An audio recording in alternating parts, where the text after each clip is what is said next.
Bonjour à tous, je suis Florence Bellec, secrétaire nationale du SN2D. Je m'occupe plus particulièrement des adhésions. L'objectif de cette petite vidéo est de vous présenter les différentes modalités d'adhésion. Tout d'abord, le montant de la cotisation pour l'année 2025-2026 a été fixé par le Conseil national à 180 €. Certains noteront une augmentation relativement significative de la cotisation. Cela est dû à l'augmentation du coût de la vie, bien sûr, mais aussi à la mise en place d'actions diverses et variées. Je pense à la revue notamment, et surtout à la mise en place d'une cellule juridique avec l'accompagnement d'un cabinet d'avocats, ce qui a un coût. Votre secrétaire académique préféré vous a déjà expliqué ou va vous expliquer en quoi cela consiste. Simple pour moi est une adhésion faite en ligne. Le site du SN2D a été complètement réorganisé jusqu'au fournisseur d'accès.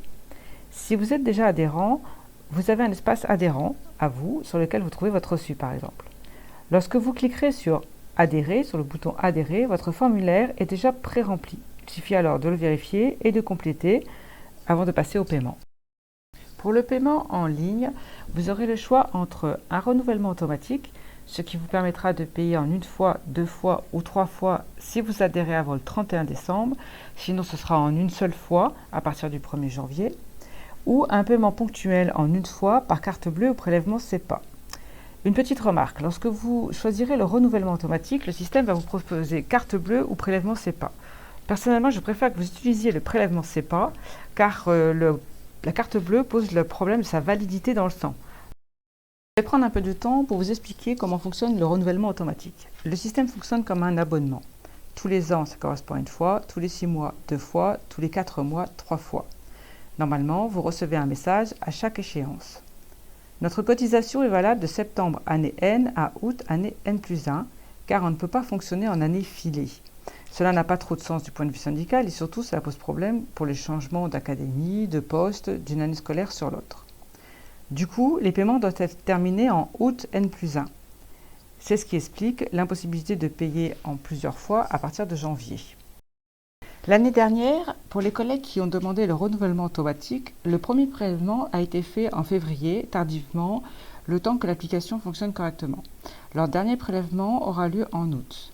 Pour repartir sur une base saine et collée sur l'année scolaire, nous leur proposerons de confirmer leur renouvellement dès septembre.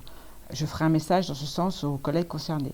Cela nous permettra de repartir sur une base propre, de leur reproposer une fois, deux fois, trois fois et de partir sur un système vraiment automatique.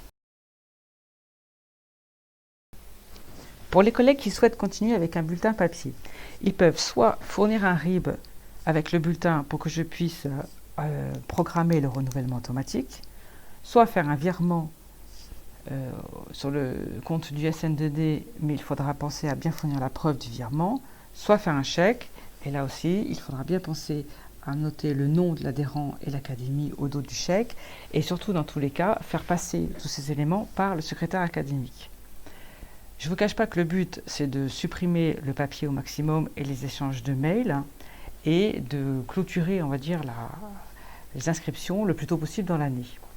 Je terminerai cette présentation par quelques petites remarques. Tout d'abord, il faut savoir que les syndicats n'ont pas le droit légalement de communiquer sur des adresses professionnelles, donc sur les adresses académiques.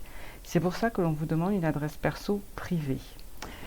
Le risque, c'est que vous ne receviez pas les messages parce que certaines académies les bloquent.